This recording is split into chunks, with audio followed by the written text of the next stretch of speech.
Os maiores retornos ao futebol brasileiro. Confiram alguns nomes depois da vinheta.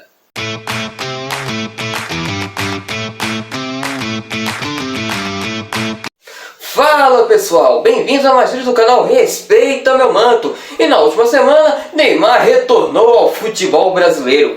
Ele que assinou com o Santos na última sexta-feira, com direito à festa de apresentação e tudo que ele merece na Vila Belmiro. Contudo, ele não foi o único jogador brasileiro que teve retorno midiático ao futebol nacional.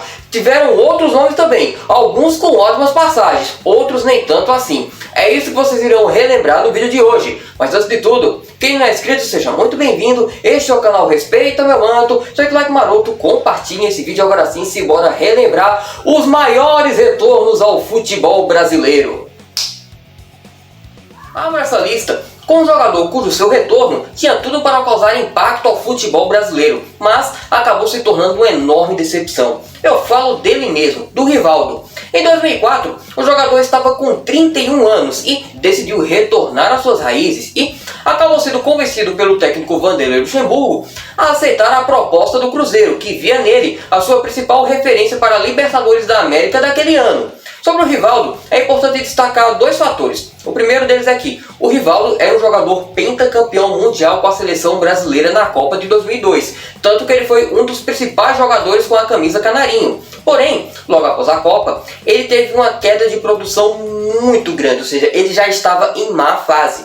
Tanto que nessa época ele jogava no time do Milan e acabou perdendo espaço no clube italiano. Com isso, ele decidiu sair do clube e tinha propostas do futebol europeu ainda, mas acabou decidindo retornar para o futebol brasileiro. E o Cruzeiro nessa época era a melhor vitrine para ele, já que o Cruzeiro era o melhor time do Brasil e no ano anterior, o Cruzeiro havia conquistado a sua tríplice coroa, ou seja, havia sido campeão brasileiro, da Copa do Brasil e do Campeonato Mineiro. Contudo, se a volta do Rivaldo era para causar impacto e também temor nos adversários, acabou se tornando uma enorme decepção, pois o jogador jogou apenas 10 partidas com a camisa cruzeirense, marcando apenas 2 gols. Ele que já era contestado pela torcida, mas acabou deixando o clube em solidariedade ao técnico Vanderlei Luxemburgo, que colocou ele no Cruzeiro. É importante lembrar, nessa época, o Vanderlei Luxemburgo pegou uma briga com os dirigentes e acabou sendo demitido. O Rivaldo, em solidariedade a ele, também decidiu deixar o Cruzeiro, ficando apenas um único mês no clube.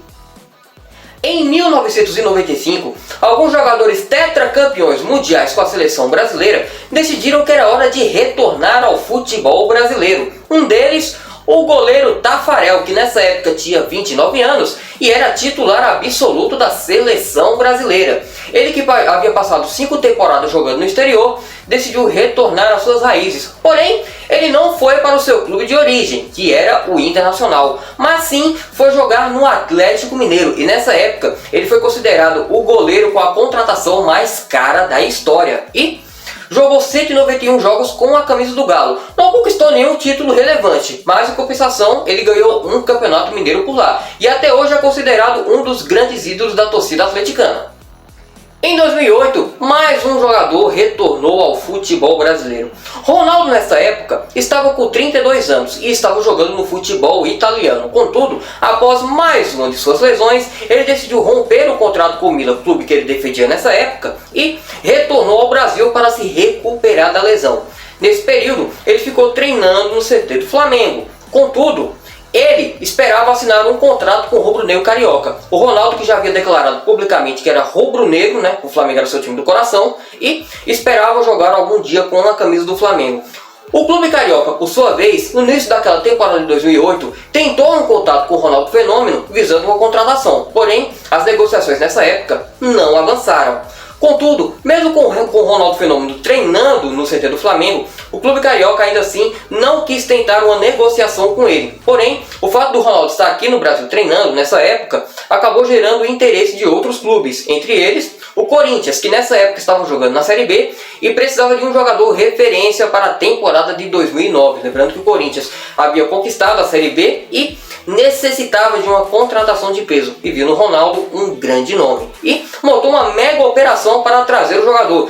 Por sinal, um dos patrocinadores que ajudaram a bancar essa negociação do Ronaldo foi a Telecena nessa época, com direito ao Ronaldo Fenômeno no programa do Silvio Santos e tudo mais. Bom, O Ronaldo Fenômeno acertou com o Corinthians no final de 2008 e assim retornava oficialmente ao futebol brasileiro depois de 14 anos jogando no exterior. E ele jogou por 2 temporadas no Corinthians, entre 2009 até o começo de 2011, e conquistou 2 títulos com o clube paulista. Conquistou o Campeonato Paulista de 2009 e a Copa do Brasil também, ou seja, o Corinthians teve um retorno triunfal naquela temporada de 2009. E o Ronaldo mostrou que, mesmo voltando de lesão e jogando acima do peso, ainda assim ele era o fenômeno. E jogando 69 jogos com 35 gols, ele sem dúvida alguma é considerado um ídolo para o torcedor do Corinthians. Não daqueles grandes ídolos da história, mas ainda assim um ídolo recente.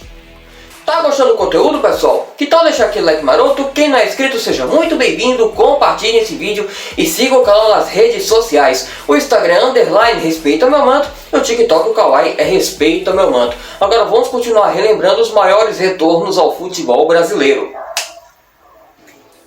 Em 2010, mais um jogador decidiu retornar ao futebol brasileiro. Ronaldinho Gaúcho, nesta época, estava com 31 anos, prestes a completar 32. E estava jogando no time do Milan, ou seja, no futebol italiano. Contudo, ele já estava em má fase.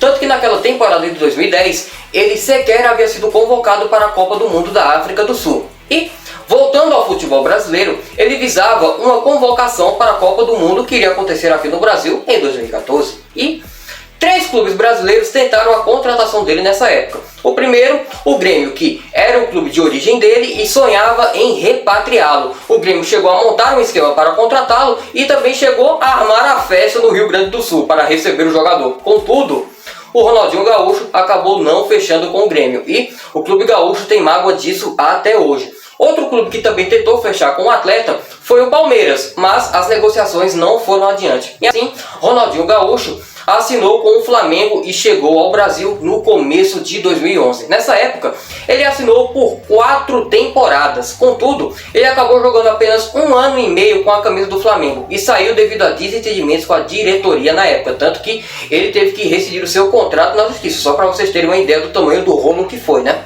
Bom, com a camisa rubro-negra, Ronaldinho Gaúcho jogou 78 jogos e marcou apenas 28 gols. Ou seja, não foi uma passagem que deixou muitas saudades. Contudo, tem alguns jogos marcantes deles com a camisa rubro-negra. Um deles foi o épico 5-4 contra o Santos. Naquela época foi o duelo Ronaldinho Gaúcho contra o Neymar. Ou seja, a experiência contra a nova geração. Sem dúvida alguma, um dos grandes jogos da história do futebol brasileiro.